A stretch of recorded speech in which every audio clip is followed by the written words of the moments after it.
Hey guys, it's me. I just woke up, so yeah. Alright, so this is a video on how to pierce your tongue safely, as safe as you can get as piercing at home. So yeah. I'm not a professional piercer by any means, so, this is just, an amateur talking. But I guess advice is better than no advice. So here it goes. Okay, so first of all, before you pierce, make sure you check your veins. You should have two veins off to the sides right here. If you can't see one or more veins, then don't pierce it. Like, don't pierce it by yourself. Go get it done professionally if you're going to do it. If you get it pierced, if you, don't see the veins, and you could accidentally pierce it, and then it would just start bleeding.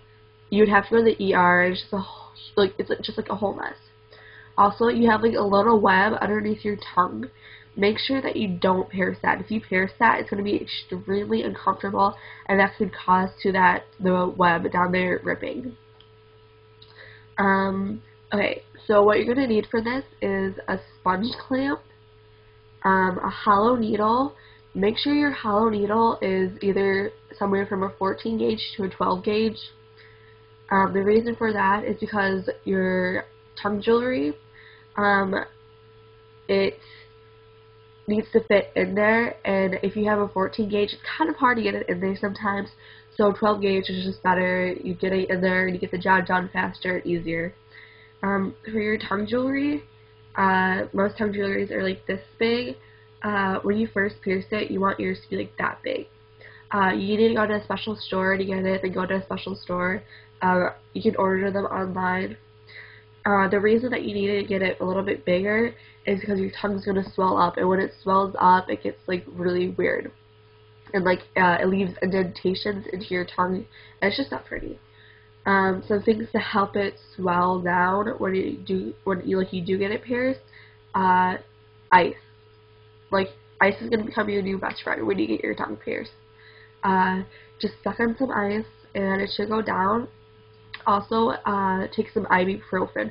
Don't take Advil or Tylenol. Take some ibuprofen because Advil, Tylenol thins your blood or something like that. So just take ibuprofen.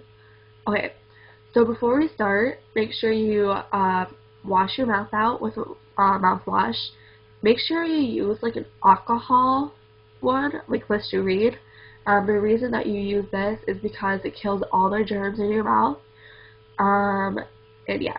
So make sure you use Listerine or something that has alcohol in it. So first you're going to take your clamps and you're going to clamp it on your tongue. Make sure that you get it right where you want. Make sure you check underneath your tongue too to make sure that you don't have the veins or the webbing. Make sure it's not too far forward but not too far back. Okay, after you take this, you're going to take your needle and you're going to either go from the top or from the bottom. Honestly, it's personal preference, whichever one you're going to do. Today I'm going to show you from bottom, so you're going to take it, put your tongue out. Before you put the clamps on, make sure you take a washcloth or something and you dry your tongue off. It just makes it easier for the clamps to stay. So once you got the clamps on, take the needle and swiftly push it through your tongue straight. After you get it through, make sure you leave the clamps on. Take your little tongue jewelry, put it into the needle. If you push it up, then you're gonna put the jewelry on top. If you push it down, you're gonna put this jewelry on bottom. There should be a hole inside of your needle if you're using a hollow needle. Make sure you use a hollow needle. This makes all the difference in the world. It just helps it so much. After you put the tongue jewelry in there, swiftly push it through. At this point, if you do it correctly, the needle should drop out and your tongue jewelry should be fully in. After this, you take the ball and you screw it in, and then you remove the clamps and you have your new tongue piercing. After you remove the clamps, slowly put your tongue back inside of your mouth. Play around with it if you want. And then after that, use non-alcoholic mouthwash. If you use alcoholic mouthwash, it's just going to burn like a bitch. So use non-alcoholic mouthwash. After that, you're basically all done. Make sure for the next well, okay, so, sorry, tongue, tongue piercings, and, like, oral piercings tend to, heal faster than any other piercing, because for some reason your mouth heals faster than other parts of your body. So it takes around 2 weeks to 2 months to heal fully. So for the next 2 to 2 months, make sure you use non-alcoholic mouthwash. Use this every morning and night before you go to bed and when you wake up. Use mouthwash after you eat, after you smoke. Try to stay away from alcoholic beverages too, and kissing and all that stuff. Anything that could really irritate it.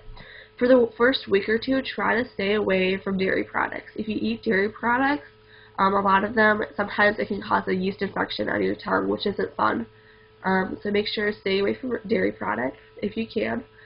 To take the swelling down, I mentioned this in the beginning of the video. Just suck on some ice. It helps a lot. Also take ibuprofen. Yeah, I'm pretty sure that's it. Also, another way you can clean it is with H2O spray. It's like saltwater spray. It's something that comes like in a can. You can get it pretty much anywhere. You can get it at Walmart, or you can go to like a tattoo parlor that does piercings. I'm sure they sell it there. Yeah, so just make sure you clean it, take care of it. If it does get infected, you definitely want to do some research about that. Before you pierce it, make sure that you do your research about it.